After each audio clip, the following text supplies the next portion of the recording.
പിൻവലിക്ക് സംസ്ഥാനത്ത് സൂക്ഷ്മ പരിശോധനയ്ക്ക് ശേഷം ആകെ 985 സ്ഥാനാർത്ഥികൾ. ആകെ ലഭിച്ച 2125 നാമനിർദ്ദേശ പത്രികകളിൽ 1757 പത്രിക സ്വീകരിച്ചു. 357 പത്രികകൾ തള്ളുകയും 11 എണ്ണം പിൻവലിക്കുകയും ചെയ്തു. നാളെ വൈകിട്ടോടെ മത്സര ചിത്രമറിയാം. സ്ഥാനാർത്ഥിത്വം പിൻവലിക്കാൻ നാളെ കൂടി അവസരമുണ്ട്. VP സഫാൻ ചേരുകയാണ് വിവരങ്ങളുമായി. സഫാൻ, നമ്മള് പ്രമുഖരായിട്ടുള്ള ആളുകൾ മത്സരിക്കുന്നുള്ള അവരുടെ പത്രിക സംബന്ധിച്ച് വേറെ പ്രയാസങ്ങളോ പിൻവലിക്കലോ തള്ളലോ ഒന്നും തന്നെ ഇതുവരെ ഉണ്ടായിട്ടില്ലല്ലോ. അപ്പോൾ ഇതുവരെ പിൻവലിച്ചത് ആരൊക്കെയാണെന്നത് സംബന്ധിച്ച് തീരുമാനമുണ്ടോ? നാളെ വൈകിട്ടോടെയാകും അല്ലേ പൂർണ്ണ ഒരു ചിത്രം തെളിയാൻ?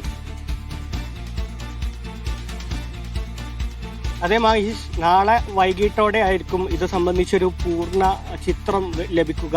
ഇന്നലെ ഈ സൂക്ഷ്മ പരിശോധനയ്ക്ക് ശേഷം സൂക്ഷ്മ പരിശോധന ഇന്നലെയും ഇന്നുമായിട്ടാണ് പൂർത്തിയായത്. അതിനുശേഷമുള്ളൊരു അന്തിമ കണക്കാണ് കേന്ദ്ര തെരഞ്ഞെടുപ്പ് കമ്മീഷൻ പുറത്തുവിട്ടിട്ടുള്ളത്. അതിനുശേഷം ആകെ 985 സ്ഥാനാർത്ഥികളാണുള്ളത്. കഴിഞ്ഞ നിയമസഭാ തെരഞ്ഞെടുപ്പിൽ 957 സ്ഥാനാർത്ഥികൾ ഉണ്ടായിരുന്നു. അതിനേക്കാൾ കൂടുതലാണ്. ഈ കണക്കിൽ മാറ്റം വരേക്കാം. നാളെ കൂടി സ്ഥാനാർത്ഥിത്വം പിൻവലിക്കാൻ ആളുകൾക്ക് അവസരമുണ്ട്. ഏറ്റവും കൂടുതൽ സ്ഥാനാർത്ഥികളുള്ളത്, നിലവിൽ ഏറ്റവും കൂടുതൽ സ്ഥാനാർത്ഥികളുള്ളത് കോഴിക്കോട് ജില്ലയിലെ കൊടുവള്ളി മണ്ഡലത്തിലാണ്. 17 സ്ഥാനാർത്ഥികളാണുള്ളത്.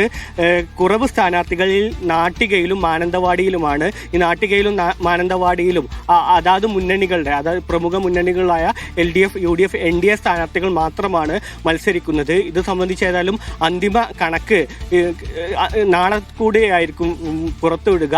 ഈ മുന്നണികളടക്കം അപരന്മാരെയും വിമതന്മാരെയൊക്കെ പിൻവലിക്കാൻ അവസാനഘട്ട ശ്രമങ്ങൾ നടത്തുന്നുണ്ട്. തങ്ങൾക്ക് തലവേദനയായ സ്ഥാനാർത്ഥികളൊക്കെ പിൻവലിക്കാൻ ഉള്ള ശ്രമങ്ങൾ നടത്തുന്നുണ്ട്. അതോടൊപ്പം തന്നെ പറയാനുള്ളത്, ഈ പ്രധാനപ്പെട്ട മൂന്ന് മുന്നണികളുടെയും സ്ഥാനാർത്ഥികൾ പിൻവലിക്കുന്ന ഒരു സാഹചര്യം ഇപ്പോഴത്തെ അവസ്ഥയിലില്ല.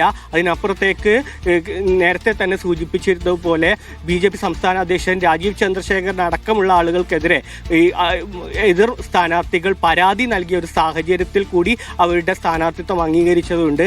അതൊക്കെ ഇനി ഒരു തുടർ നടപടിയിലെ ഭാഗമായിരിക്കും മുന്നോട്ട് പോവുക. ഏതായാലും ഇപ്പോൾ എല്ലാ പ്രധാനപ്പെട്ട മുന്നണികളുടെയൊക്കെ സ്ഥാനാർത്ഥിത്വം അംഗീകരിച്ച കണക്കാണ് കേന്ദ്ര തെരഞ്ഞെടുപ്പ് കമ്മീഷൻ പുറത്തുവിടുന്നത്. മഹേഷ്, കേരളത്തിലെ തെരഞ്ഞെടുപ്പ് ഗോതയിൽ 985 സ്ഥാനാർത്ഥികൾ. നാളെ വൈകിട്ടോടെ പൂർണ്ണമായ ചിത്രം തെളിയും.